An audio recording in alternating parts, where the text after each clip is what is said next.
La historia de las cosas con Beca Duncan. ¡Por fin! ¡Beca Duncan! ¿Cómo estás? Muy bien, muchas gracias. La semana pasada nos quedamos en el atorón porque traías un gran tema y todo, pero pues tuvimos que platicar acerca de asuntos de la coyuntura. Cosas más mundanas, ¿no? Hablamos de vulgaridades. Nimiedades. Exactamente, nimiedades. Pero que era menester tocar en ese momento. Pero ahora ya volvemos al tema que nos ocupa y que nos hace gozar. Sí, pues no quería dejar pasar la efeméride de la que ya no hablamos el lunes pasado, porque creo que a veces hablamos más de artistas hombres que de artistas mujeres, y en ese sentido creo que era importante recuperar esto. El lunes pasado fue, digamos, el cumpleaños, fue la fecha en que se conmemora el nacimiento de Nahui Olin, de Carmen Mondragón. Ella nació el 8 de julio de 1893 y se nos juntó también ya con otra efeméride de otra artista mexicana importantísima, que es Frida Kahlo, porque este sábado se cumplieron 65 años de su muerte. ¡Qué potencia! ¡Qué potencia que se te junten las dos fechas por cuestión de coyuntura!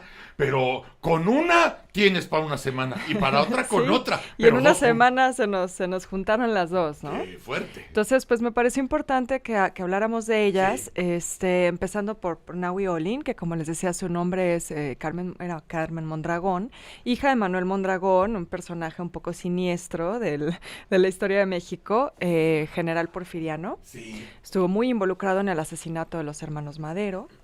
Y también diseñó armas, que eso va a ser importante en la vida de Nahui Olin, no por el tema en sí del diseño de armas, sino que por este trabajo que hacía Manuel Mondragón, que diseñó el fusil Mondragón, entre otras cosas.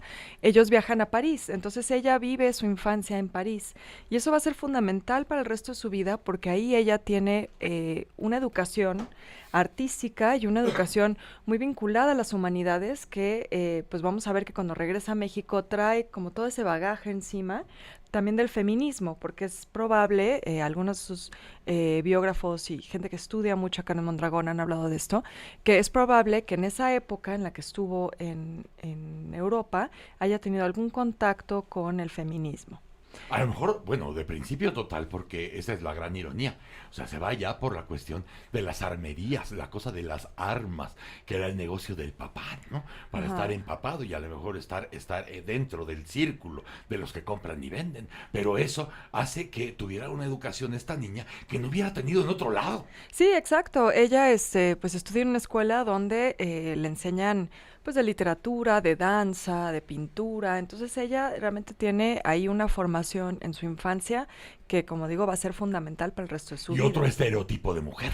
Totalmente. Sí, es probable que, por ejemplo, estando allá ya en otra etapa, porque también hay que recordar que ella regresa a París y regresa a Europa justo antes de que estalla la Primera Guerra Mundial. Después se muda a San Sebastián, precisamente por la guerra. Entonces ella pasa mucho tiempo en esta etapa muy formativa, tanto en la infancia como en la juventud, en Europa, y entonces es probable que ahí ella leyera, entre otros, a Mary Wollstonecraft, que es una de las primeras feministas de la historia. Se ha hablado mucho de posiblemente un interés de Carmen Mondragón por Wollstonecraft. Entonces, claro, cuando ella regresa a México en 1921, pues trae todas estas ideas en la cabeza que la convierten en una figura verdaderamente revolucionaria. Porque, bueno, seguramente ustedes ubican a Nahui Olin por las fotografías que le hizo. Sí, los desnudos que le hizo Edward Weston y Antonio Garduño, que pues es un trabajo también muy provocador, ¿no? No es un desnudo como tradicionalmente entendemos el desnudo artístico. Exacto, sí. Te confronta con la sexualidad, ¿no? Te confronta también con la sexualidad femenina, con la figura de la mujer, con los roles de género. Entonces, pues ella realmente llegó con, otras ideas en la cabeza y rompió completamente con lo que estaba sucediendo aquí en México. ¿Y cómo ligas en la parte de la historia de ella? Desde luego, si la formación, el contacto con Europa, que estamos hablando de principios de siglo, entonces evidentemente la influencia que puede tener una ciudad como París, por ejemplo, pues será más apabullante de lo que puedas escuchar en alguna calle de Tacubaya. O sea, ni modo. Bueno, ella era de Tacubaya, Fíjate, por cierto. O sea, Oriunda de Tacubaya, Pero va a ibas a nacer y tener morir esa ahí. influencia Sí. y además además con esas posibilidades creativas o con esas ganas de aprender, pues esa influencia resonará para el resto de su vida. Claro, pues ella, tanto en la infancia le toca, digamos, como yo creo que los últimos años de lo que era el impresionismo y de ese mundo, ¿no? Cuando vivió ahí. Y ya de joven, cuando regresa ya casada con Manuel Rodríguez Lozano, pues ahí va a entrar en contacto con las vanguardias artísticas, ¿no? Con todo lo que está sucediendo ahí, el cubismo, dadaísmo, todo eso. Ella pues convive con esos movimientos artísticos porque ella y Rodríguez Lozano se dedican a pintar allá. Entonces tratan de entrarle a ese círculo de artistas de la época, van a estar en contacto con ellos y entonces pues por supuesto que va a haber otras cosas de las que se estaban viendo aquí, ¿no? Todo ese círculo que finalmente sería histórico para el mundo. Pues sí. Todos los artistas que se estaban horneando en París, ¿no? Sí, exacto. En París y en España Y también, en ¿no? España, porque además hasta se juntan, Picasso, Modigliani, o sea, Exacto. todos estos güeyes que hay como que eran medio famosos y después explotan en el planeta. Exacto. Sí, sí, sí. Entonces Imagínatela a ella. ella se empapa de todo eso, ¿no? Porque además en el círculo de ellos, además de las modelos o de las mujeres que les interesaban, ya la mujer cumplía un rol. No nada más de compañía o de diversión o de desmadre, sino que también la opinión pesa, la de las mujeres que hay ahí, porque hay mujeres que también acaban siendo históricas, a lo mejor no nada más, no pintando, pero sí administrando la literatura y el arte. Claro, de hecho es bien importante lo que comentas porque a Carmen Mondragón le pasa mucho que la ubicamos solo como modelo y musa, ¿no? Y eso no le hace justicia. Sí, es decir, sí modeló, ¿no? Ya hablábamos de las fotografías de Antonio Garduño, de Edward Weston, también modela para Diego Rivera, la podemos ver como uno de los personajes del mural de la creación en el antiguo Colegio de San Ildefonso, modela para Jean Charlotte, para muchos artistas, pero ella no solo era una modelo, y también en ese sentido es bien interesante el rescate que se ha hecho en años recientes, que Adriana Malvido ha sido fundamental en ese esfuerzo, pero también lo que han hecho en el MUNAL, con la exposición que hubo el año pasado, porque ahí lo que nos muestran es cómo incluso en las fotos ella sentía que estaba participando de la obra, no era una modelo pasiva, no simplemente se postraba ahí y que le tomaran la foto, ella lo entendía casi como un performance, ¿no? Digamos, el performance no va a ser un arte, digamos, conocido hasta los 70, ¿no? Exacto, pero de cierta manera la intención está ahí, ¿no? Ella se asume como parte de la obra, asume su rol como modelo, como algo muy activo en el proceso creativo. Incluso es bien interesante, Adriana Malvido cuenta esto, que cuando exponen esas fotografías por primera vez, las exponen en su departamento de soltera, que también es bien interesante, porque ella va a romper, como digo, completamente con todas las convenciones de la época. Vivía sola en un cuarto de azotea en la calle 5 de febrero, aquí en el centro, y entonces ella en la invitación habla de que vayan a ver sus fotos, no las fotos de Garduño, sus fotos, ¿no? Es decir, ella es como autora de esa obra también. Coautora. Exacto. Sí. No son las fotos que le tomaron. Porque además puedes ver desnudos de la época en fotografía. Se quiere retratar la personalidad de quien retrata. Uh-huh.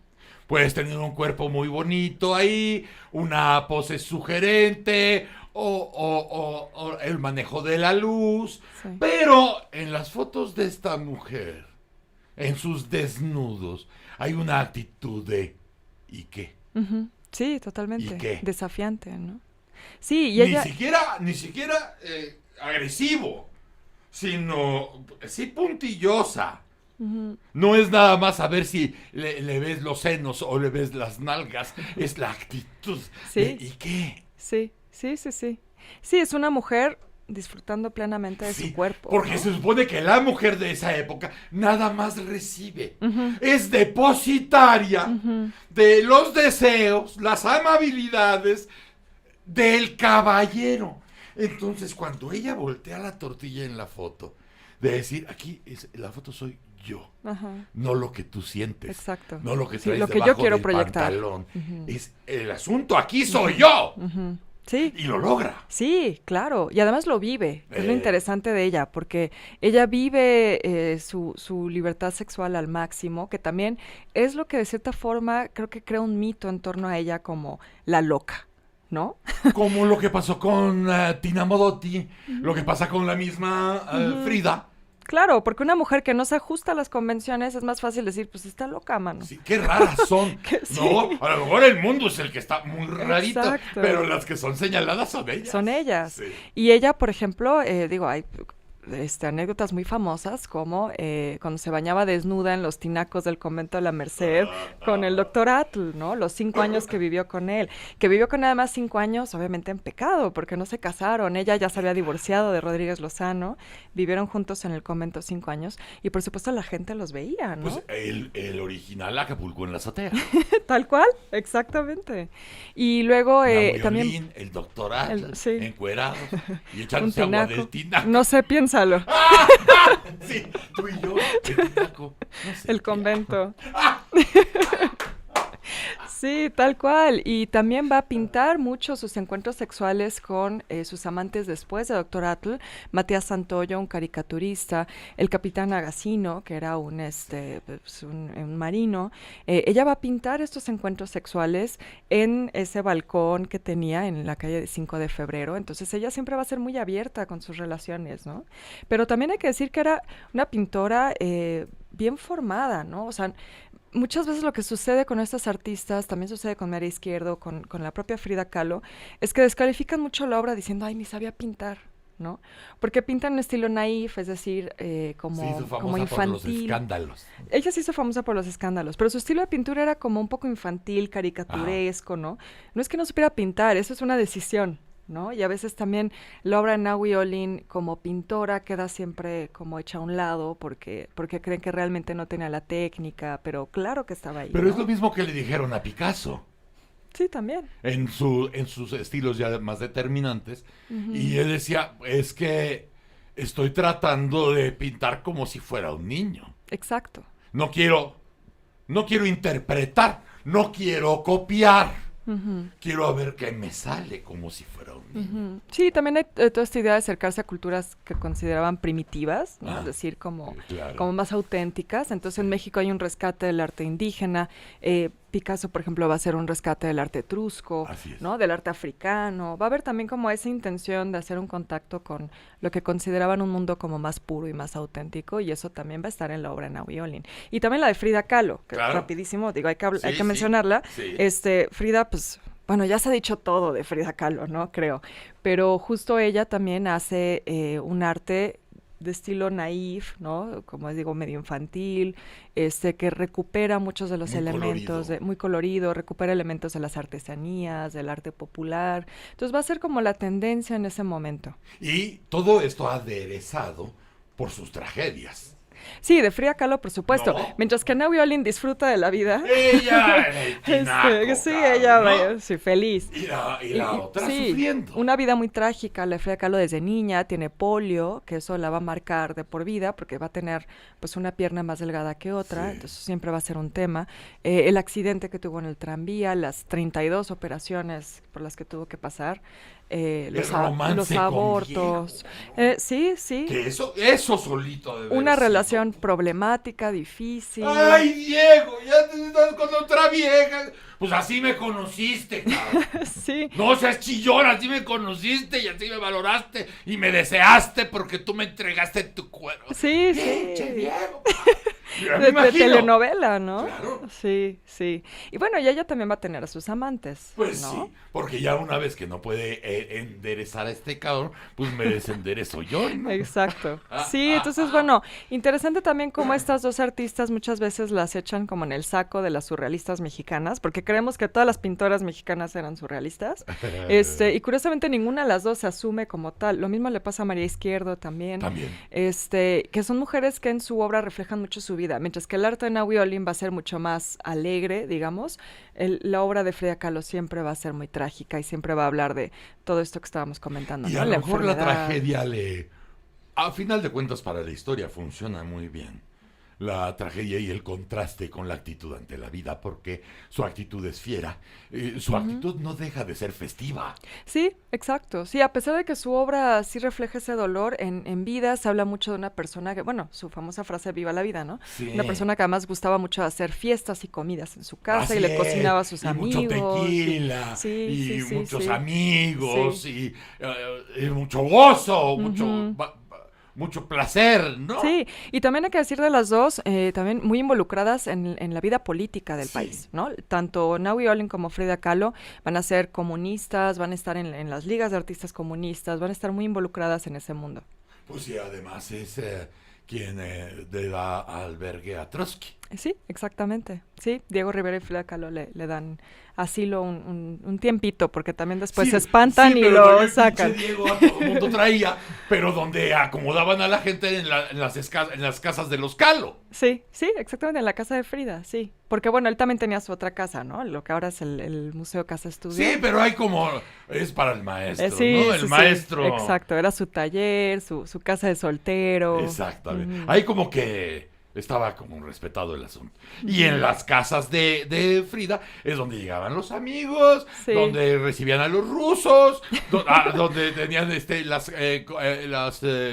communist parties. Exacto. ¿No? Sí. Y de hecho la casa que vemos hoy, la Casa Azul, como la vemos hoy en día, está muy modificada a partir de la llegada de León Trotsky. El jardín, por ejemplo, es un terreno que adquiere Diego Rivera para que León Trotsky, que no podía salir de la casa, tuviera como un espacio al aire libre, ¿no? Entonces, eso también va a ir cambiando mucho la propia casa. Y a lo mejor ya cuando contemos con más, otra vez que contemos con tiempo, así como hablábamos de los antecedentes de Nahui Olin con el padre y las armas y el porfiriato, también habría que comentar esa influencia de la sangre alemana, de los Kahlo, De los Kahlo, sí, del fotógrafo del padre. claro. ¿No? Y la influencia sobre la hija. Porque hasta Sí. donde parece ser como que se desentendió en algún momento, como que dijo, pues ahí tu rollo y... pues, No, él fue muy cercano a Frida, Mira. estuvo muy cerca de ella, particularmente con el tema la polio y de la Guillermo. operación. Guillermo, sí, sí, sí. No, él sí, de hecho Frida Kahlo y él tuvieron un vínculo increíble.